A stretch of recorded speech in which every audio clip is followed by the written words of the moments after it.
Good day. It's such a strange space to be in to have lost the external God. Oh, my life. I've been so dedicated,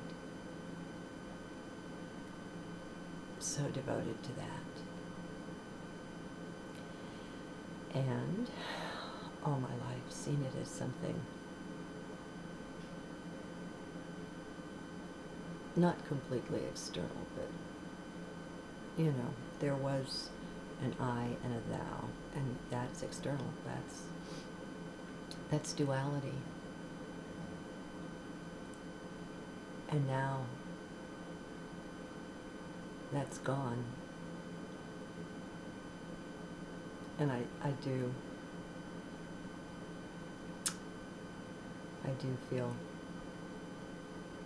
not lost, just different. Where do those prayers go? Where does that devotion go? What do with it?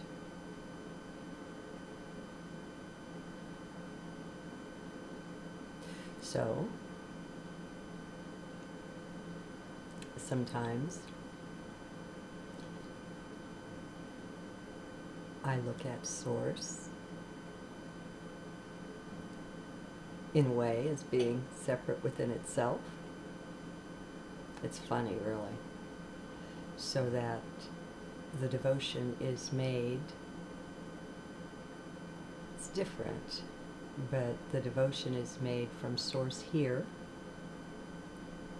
to Prime Creator and to Ultimate Source. It's very funny. Now, in this case, it's more of a getting together and a joining in love. But just to share with you where I am, words don't wrap around this too very well. So, as always, be in heart. All right, I have another July of 08 journal for you. This is 7/1/08. And it's the second one of that day. It speaks right here on the first page of NLP. Back then, I was working with neuro-linguistic programming. I've gone through many things as I trod the upward spiral. And they help as long as they help, and then they don't help anymore. I have nothing negative to say at all about NLP, neuro-linguistic programming. It's a worthy tool to undo some of the programming that we were so generously stuffed with on our way up as children, as youths. So I had bought a program,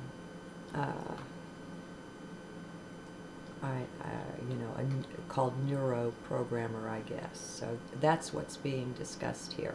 You can Google NLP and find out, I'm sure, more than you'd care to find out about it. All right, into heart with you.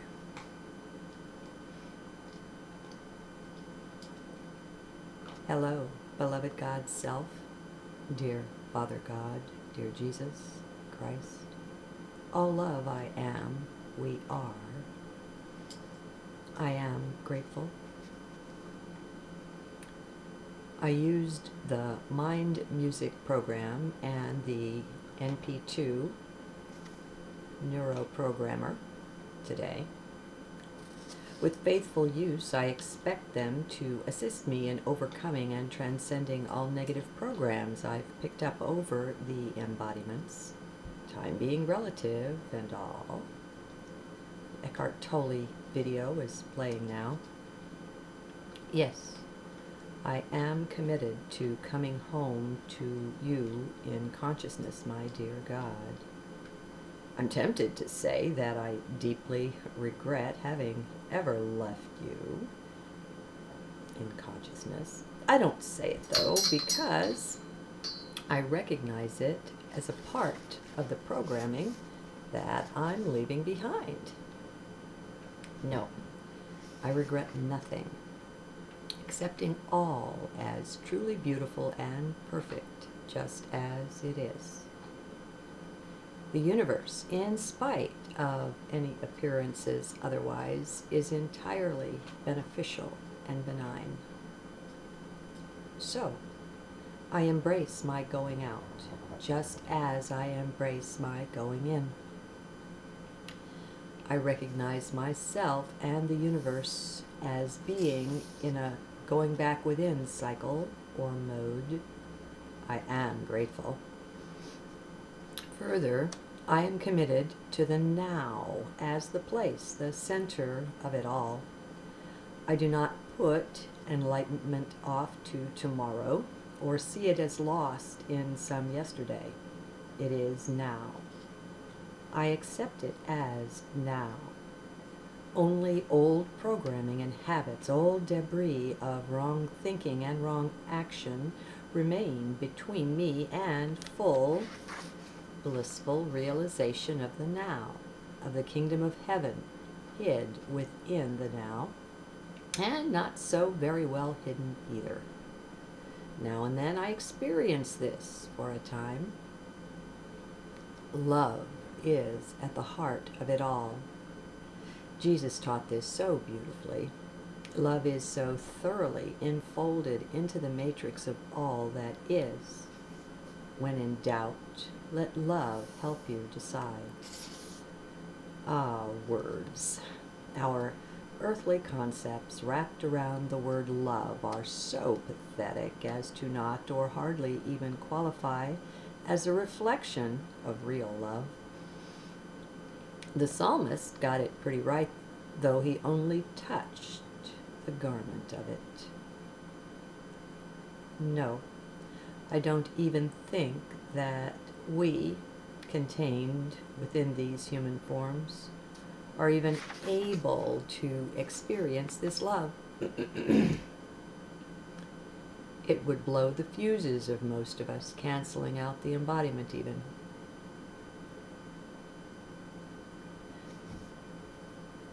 Okay, I've got to step out for a second and say this is how I used to believe. Please realize that I don't see this separation anymore between us and higher self, between us and source or divinity. I see that as fully present here. Okay, so, but then I said it would blow the fuses of most of us, canceling out the embodiment even. Why? One reason is the way we've ensconced ourselves, all unaware, in these dark force fields of misqualified energy. Even now, right in the midst of our own personally created energy field, we don't see a bit of it. Our poor senses, they are so inadequate to the task of perceiving reality, capital R. It all makes sense, of course. Everything is perfect just as it is. Loving all that is the best response to it, too. If you want to unlock your self-imposed, and they are self-imposed, whether from this lifetime or another, prison walls, then greet it all with trust and love. The trust comes from, or is, or can be an element of faith. Yes, God is in his heaven, and all is right with the world. That is the simplest way of it. Nor will I go into any torturous effort to prove to anyone that faith and trust are merited by life. That is another issue, your issue. And it too easily leads to getting lost in the mind, which does not have the answers. So, let us pretend to faith and trust if we don't have them. Creator recognizes this as the prayer that it is, and blessings will ensue. Active prayer for faith and trust in life is a beautiful use of now, too. So, when all that life, the now, brings is greeted with trust and the faith that's behind it, love is not far off. All is so unutterably good and beautiful and sweet that it beggars human imagination. We are not such that we could even perceive the fullness of this love, for you can only perceive that which you are. The mind is a real enemy here. Not so much the mind as faith in what it produces. The mind is completely inadequate to grasp or even handle these: faith, love. These are not mental constructs, nor are they states of consciousness. Perhaps they are the dimensions or the clothes of God. It doesn't matter, since whatever they are, we cannot hope to either contain or understand them while in human form. It is a form of arrogance to think otherwise, but this is only realized when one gets a taste of one or the other divine quality. Until then, we wander hopelessly lost in our arrogant ignorance. And this is fine too. It is what it is. One thing is certain: accepting all that life brings with welcoming open arms and hopefully heart will change your life. It will change everything, leaving nothing as it was. My right side hurts, making it hard to focus. It feels so uncomfortable, as if the liver were rather swollen, out of shape. Oh well, perhaps it was time to shift gears anyway, lest I fall into the temptation of trying to explain the very mysteries of God. Now that would be real arrogance. Dear God, before I close, I must ask for your blessing. I do so desire to more permanently enter Toli's presence awareness. I'm not clear on what clouds my perception of it, for I know I have it, as we all do. It is awareness of you in life, after all. So I ask you, dear Father, to give me a boost in presence, whether through understanding, experience, clearing of blockages, something else, or all of these. Please, dear Father, bless me in, with, and as presence, as awareness, as unity with the now. Dear God, please even perfect this prayer for me. Make it say what is unutterable within the heart. Please, dear Father, help me know myself as the now. Furthermore, help my knowing of it cause blessings and abundance of blessings and understanding for others. Let many, many others be massively blessed through our communion, dear Father. Bless them one and all, and bless me in blessing them. All love, dear Father, my heart, my soul, body, being, and my all to you, dear God. Read the grateful prayer of my heart, Lord, for my hand is unable to translate it from there. All love, all love, all love thou art, I am. I am that gratitude that I am. Hear, O universe, I am grateful.